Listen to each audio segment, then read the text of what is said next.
Jab Effect, what's going on, y'all? Today is Christmas Day, and I'm just chilling, editing a new podcast, and sitting here with my ham in the oven. So I just had some free time on my hand. I recently posted a little list on Instagram of some of the fights that I want to see in 2018, and if you haven't seen it yet, just kind of wanted to make a little video going down the list of all these fights that I want to see this year coming. I know all of them can happen, but this is pretty much wishful thinking. And if at least 50% of these fights happen, now let me say 60%. If 60% happens, I'll be cool with it. So what I'm gonna do, I'm gonna just go down this list of fights. They can really make, I really feel like each of these fights can really help solidify each of these guys' legacy, in their separate weight divisions. So let me go ahead down the list. First up is Terrence Crawford versus Errol Spence. I feel like this is one fight that could happen maybe at the end of the year. I know both guys kind of have their separate roads in the division. Crawford's working things out with Horn, and maybe that might lead to a fight with Thurman or Pacquiao. Errol Spence, he has to get past Lamont Peterson first, and if he fights Lamont Peterson, Keith Thurman already showed no interest in wanting to fight him this year, so he might take the road and fight somebody like Jesse Vargas or Sean Porter. So if that fight could happen, if some dramatic changes occurred, I really feel like if this fight could happen, it would prove the heart in both of these fighters. Crawford, he hasn't even had a fight at 147. He's already calling out Errol Spence. He has words for him saying that he's beatable. He sees holes in his game. Errol Spence, he's willing to take the fight. He's a destroyer, man. So that would just make for a really good matchup. Terrence Crawford, really skillful, gifted boxer, versus Errol Spence, the destroyer. Next fight, Triple G versus Canelo, the rematch. They're getting pretty close to this fight happening. This time, both guys, they really have to step it up. I feel like the first fight, each guy just did enough to think they were going to pull out the decision or the victory when they couldn't knock each other out. They just kind of stayed in there, and neither one of them really rose to the occasion to try to win, especially Canelo. He kind of took his foot off the gas. Looked like he was kind of gassing out towards the later rounds. Triple G had a slower start, so I think that now that both of these guys have figured each other out, they need to go ahead and make the fight and prove who's the best middleweight.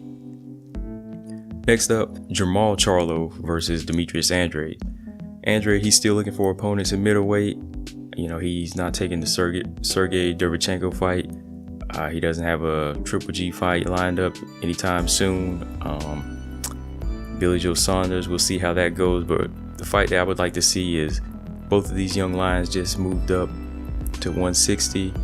Jermall Charlo, he really wants to go for that belt. But in the meantime, I feel like they should start weeding out they should start weeding each other out by taking on the young undefeated lions. So I really feel like that fight would be just as good as it would have been at 154.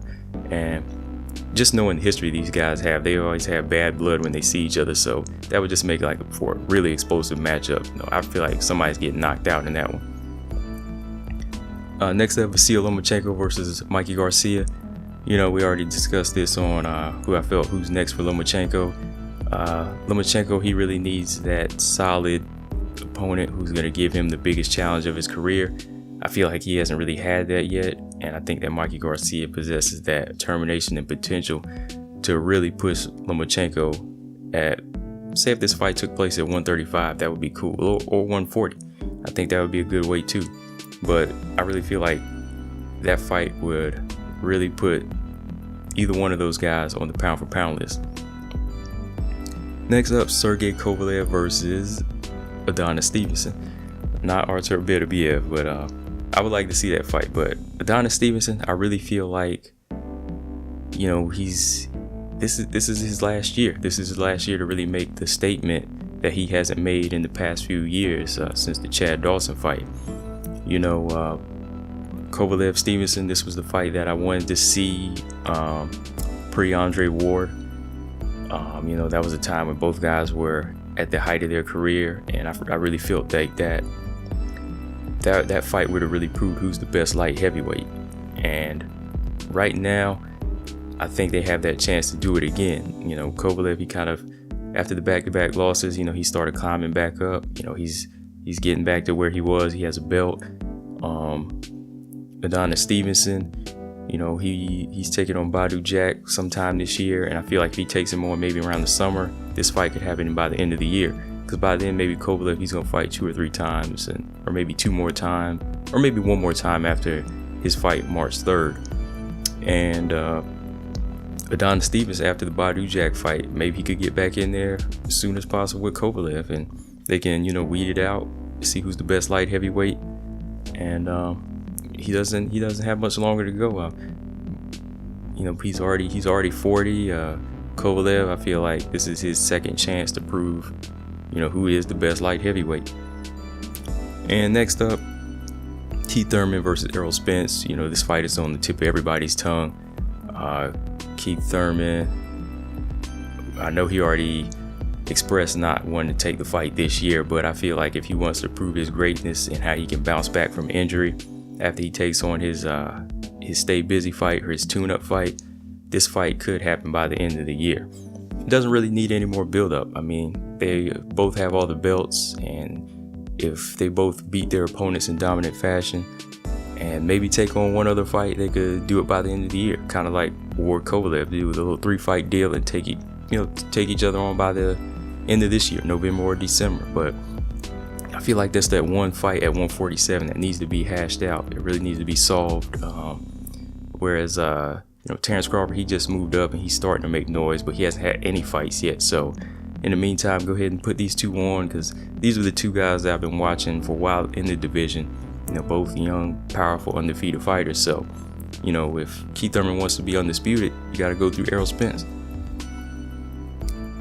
And my last fight, of course, is Anthony Joshua versus Deontay Wilder.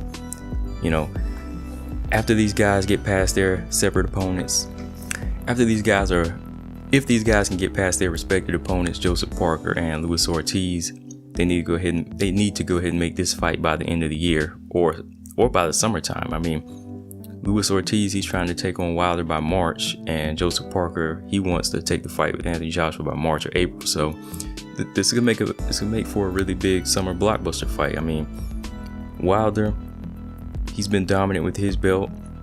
A lot of people saying he hasn't taken on the challenges, but if he blows out Luis Ortiz, what other name is bigger than Luis Ortiz right now? There's no other name. So how are they going to build this fight up anymore? There's no other names except Joshua and Wilder. And Tyson Fury's making his name known, but he's in no position to take on a fight with either of these guys. So when the smoke settles, who else is there? Just make it happen by the end of this year. Just make it happen by summertime. Anthony Joshua, Deontay Wilder. But yeah, those are the fights that I really want to see this year. Like I said, if maybe like 50 to 60% could happen, you know, I'd be happy. Who knows, like 70 to 80% might happen, because we did have a really good year in boxing with 2017. But yeah, those were just some of the fights that I wanted to see on my little wish list. So if you haven't seen, you can go follow us on Instagram. Let me get back to trying to edit this podcast. If you want to listen to the episode, you can go to iTunes, Google Play, or thejabeffect.com or SoundCloud. Make sure you subscribe to us on one of those platforms, and also subscribe to the YouTube channel. Yeah, my name's Ant, and y'all have a good holiday, and y'all be easy. Peace.